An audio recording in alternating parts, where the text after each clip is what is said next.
ఏందిరా వరుసగా 2 రౌండ్లు కొట్టారు? మన టీంలో ఒకడు బాగా ఆడట్లేదు. ఎవడాడు? నువ్వే భయ్యా, అది నువ్వే. అరే నిజం చెప్పురా, నీ ముఖం చూస్తుంటే నాకేదో తేడా కొడుతుంది. ఓసారి చెక్ చేద్దాం, ఎవడెక్కువ కొట్టాడో తెలుసుద్ది. ఏంట్రా అందరం సమానంగా ఉన్నా నన్ను తక్కువ చేసి మాట్లాడతారా? ఈసారి నేను పక్కా హేస్ కొట్టే చూపిస్తారా? చూడండిరా, నేను ఈసారి పక్కా హేస్ కొడతా. ఏమనుకుంటున్నారా నా గురించి? ఎనిమిలను చూసి భయపడతాననుకుంటున్నారా ఏంది? అస్సలు భయపడను రే, నేను అస్సలు భయపడను. ముందుగా ఎనిమిస్ ఉన్నారు చూడు, కొట్టేస్తున్నా చూడండి రే. ఒకడు డౌన్ అయిపోయిండు, ఇంకా 3 ఉన్నారు. అది 2 డౌన్ అయిపోయిండ్రు.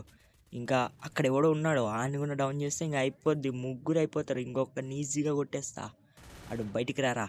ఎద్దుగో ఎద్దుగో ఎద్దుగో, వాడు కూడా డౌన్ అయిపోయాడు చూడు, వాడు కూడా డౌన్ అయిపోయాడు. వీడికి రివైవ్ ఇద్దాం. వద్దు భయ్యా, వద్దు భయ్యా, రివైవ్ వద్దు భయ్యా, భయ్యా భయ్యా వద్దు భయ్యా, వద్దు భయ్యా, రివైవ్ వద్దు భయ్యా. ఆడు బతికిపోయారా బాబోయ్, ఆడు బతికిపోయాడు. అయ్యా మళ్ళీ డౌన్ అయిపోయిండు. అది ఫుల్ కిల్ కూడా అయిపోయిండు. అమ్మయ్యా, మనం నాశనం అయిపోయినా పర్వాలేదు, పక్కాడు బాగుపడకూడదు.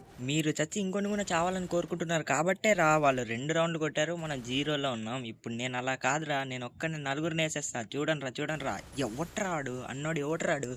నేను కొట్టలేనని, నేను తక్కువ కొట్టానని, నేను బాటిగానని. చూడండి రా, నేను ఒక్కనే కొట్టాను, మీరు ఏం చేశారా? ఇదిగో అబ్బయ్యా, లైక్లు, షేర్లు, సబ్స్క్రైబ్లు తప్పకుండా చేయండి అబ్బయ్యా. ఆ బెల్ ఐకాన్ని తట్టండి అబ్బయ్యా.